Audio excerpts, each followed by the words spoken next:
Calgary voted in a new mayor and an almost entirely new council this past October. Jeromy Farkas has inherited a lot of big projects, but is also trying to carve out his own priorities. Senior anchor Tara Nelson recently sat down with the mayor for a year-end chat.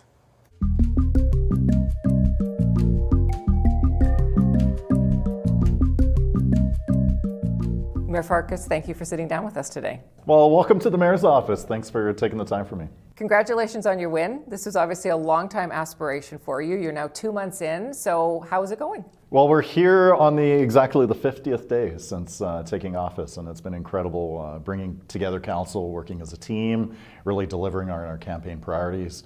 We went through what was Calgary's longest budget debate in the city's history, but we really delivered on safety, on affordability, housing, all of the things that Calgarians sent us here to do. And there's a lot of work to come in the next 4 years, but really excited again just to be part of this team. Calgarians didn't exactly embrace this idea of municipal party politics. You ran as an independent and won. Only 6 of 14 city councillors were affiliated with a party during the campaign. You pledged that you would avoid partisan politics in council. So how is that going?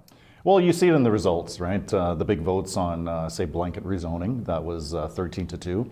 On my first budget, that was 12-3. So running as an independent, I get to work across party lines. I get to work with both a Liberal Prime Minister and a Conservative Premier across party lines within the council chamber itself. And I don't think it's a coincidence that this was one of the lowest turnout elections, and it was the first election with political parties. Political parties just don't cultivate the kind of debate that we need around municipal issues. And when I think about the mandate that I earned, it was to be practical, it was to be pragmatic, to address housing issues, safety concerns, affordability. And when you're so focused on trying to score cheap points for a political party, that's really at the expense of the people who sent you to the office in the first place. One of the biggest issues heading into the election, of course, was blanket rezoning, and you've now started the process to repeal it. Tell me what your biggest issue with blanket rezoning is. So blanket rezoning, essentially, it ended up allowing for big eightplexes in the middle of a block without parking. Typical blanket rezoning property would be, say, a $600,000 bungalow being torn down, replaced with 4 $750,000 luxury condos. That's not about affordability, and it's also short-circuiting the community input out of the process. One of the biggest issues with blanket rezoning is that Calgarians did not feel heard through the process. Several members of council had already made their mind up going into the public hearing. So it wasn't necessarily just the what, it was also the how. So our council is taking decisive action to address the issues that Calgarians had around that, starting the repeal, but also giving a lot of thought to what comes next. We still got to build. We're on the cusp of a city of 2 million people, where there's going to be significant housing challenges, services, infrastructure challenges.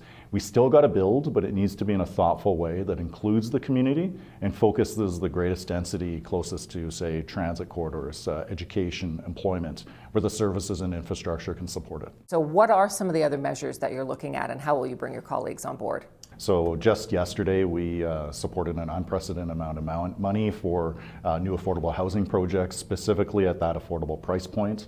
The budget that council passed as well included significant support for city-owned land to be made available for nonprofit providers, more investment for affordable housing, assisted living, seniors living.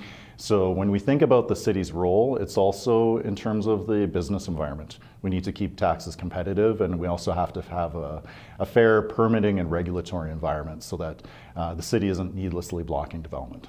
The last public hearing on blanket rezoning took 3 weeks. It cost $1.2 million.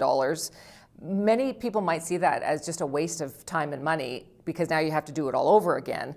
How will you ensure that it's done more efficiently this time, but that Calgarians' concerns are also still heard?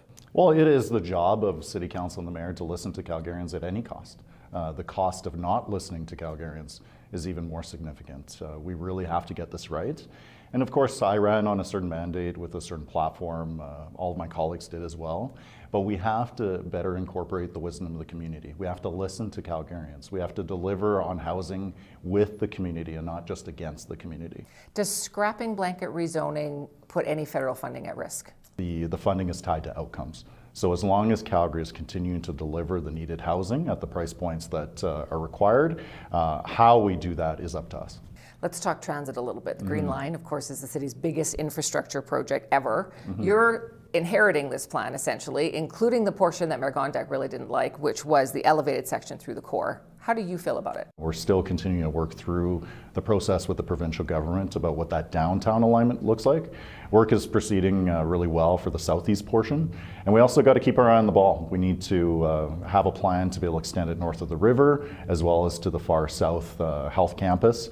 And it can't just be about Green Line. We need to deliver on the Blue Line extension to allow for access finally to our international airport. What if, as you study that elevated portion through the downtown core, you come to the same conclusion that it just isn't the best plan for downtown businesses? The province threatened to pull funding the last time that this plan was rebuffed. Well, I have assurances from my provincial counterparts that they are going to approach this in a thoughtful way. The work that's being commissioned to study that downtown portion, that's mutually of interest to us. So we're continuing to engage here with the local residents, the businesses who are the most impacted. And I think everybody involved, especially the Premier, want to get this right. A lot hinges on that Grand Central Station. So it's not just about building this Green Line, we're building our downtown for the next century. When we think about integration with the potential of the future Calgary Airport to Banff rail connection, there's a lot of complexity here, but we need to measure twice and cut once so that we don't end up regretting what we build in the future.